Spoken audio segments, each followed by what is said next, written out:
हरे कृष्ण कृष्ण कृष्ण हरे हरे, हरे राम राम राम हरे हरे। इंद्रा एकादशी अश्विनी कृष्ण पक्ष की। युधिष्ठिर बोले, हे भगवान, अब आप कृपा पूर्वक अश्विनी मास की कृष्ण पक्ष की एकादशी की कथा को कहिए। इस एकादशी का क्या नाम है तथा इस एकादशी के व्रत को करने से कौन कौन से फल मिलते हैं, सो सब समझा कर कहिए। इस पर श्री कृष्ण भगवान बोले, हे राजश्रेष्ठ, अश्विनी मास की कृष्ण पक्ष की एकादशी का नाम इंद्रा है। इस एकादशी के व्रत को करने से समस्त पाप नष्ट हो जाते हैं तथा नरक में गए हुए पितरों का उद्धार हो जाता है। हे राजन, इस एकादशी की कथा सुनने मात्र से ही वाजपेयी यज्ञ का फल मिलता है। प्राचीन समय में सतयुग में महेशमती नाम की नगरी में इंद्रसेन नाम का प्रतापी राजा राज्य करता था। एक समय राजा अपनी राजसभा में सुखपूर्वक बैठा था। महर्षि नारद आकाश मार्ग से उतरकर वहां आए। महर्षि नारद बोले कि हे राजन, आपके राज्य में सब कुशल तो हैं, तो मैं आपकी धर्मपरायणता देखकर अत्यंत प्रसन्न हूँ। तब राजा बोला, हे महर्षि, आपकी कृपा से मेरा राज्य कुशल पूर्वक है। इस पर नारद जी बोले कि हे राजन, मुझे एक महान आश्चर्य हो रहा है कि एक समय जब मैं ब्रह्मलोक से यमलोक को जा रहा था, तो वहाँ उस जगह यमराज की सभा के मध्य मैंने तुम्हारे पिताजी को बैठे देखा था। तुम्हारे पिताजी महान ज्ञानी, दानी तथा धर्मात्मा थे। वे एकादशी का व्रत बिगड़ जाने से यमलोक को चले गए। तुम्हारे पिता ने मुझसे तुम्हारे लिए एक समाचार भेजा है कि यदि मेरा पुत्र इंद्रसेन अश्विन मास के कृष्ण पक्ष की इंद्रा एकादशी का व्रत करे और उस व्रत का फल मुझे दे दे, तो मेरी मुक्ति हो जाएगी और इस लोक से छूटकर मैं स्वर्गलोक में चला जाऊंगा।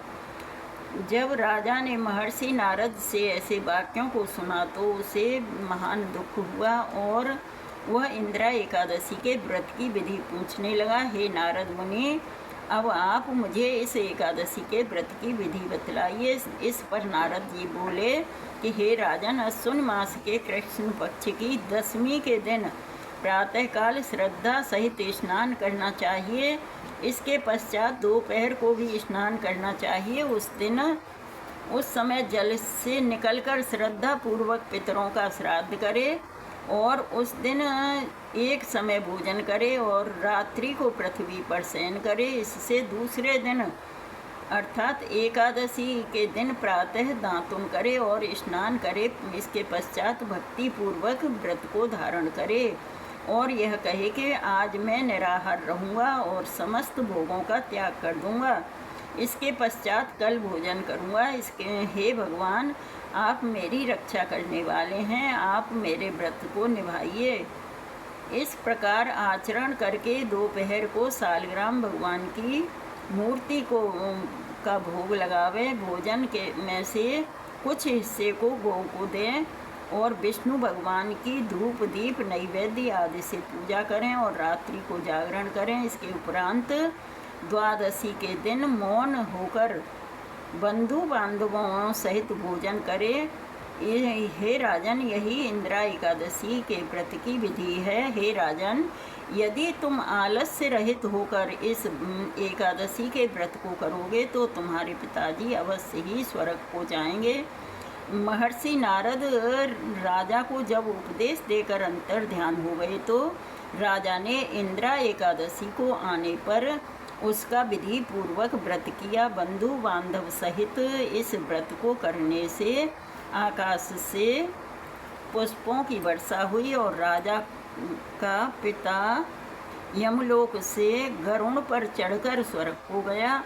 राजा इंद्रसेन भी एकादशी के व्रत के प्रभाव से इस लोक में सुख भोग कर अंत में स्वर्ग लोक को गया। भगवान श्री कृष्ण कहने लगे कि हे धर्मराज युधिष्ठिर, यह मैंने तुम्हारे सामने इंदिरा एकादशी का महात्म का वर्णन किया।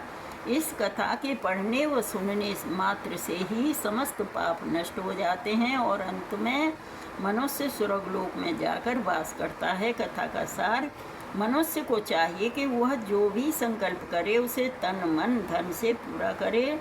किसी भी कार्य का संकल्प करके तोड़ना उचित नहीं होता। हरे कृष्णा कृष्ण कृष्ण हरे हरे, हरे राम राम राम हरे हरे। हरे कृष्णा। एकादशी महात्म की जय। तो हमें एकादशी व्रत जरूर करना चाहिए और हम अधिक से अधिक हरि नाम जप करना चाहिए। हरे कृष्णा कृष्ण कृष्ण हरे हरे, हरे राम राम राम हरे हरे। हरे कृष्णा। श्री कृष्ण भगवान की जय। बंसी वारिकाना की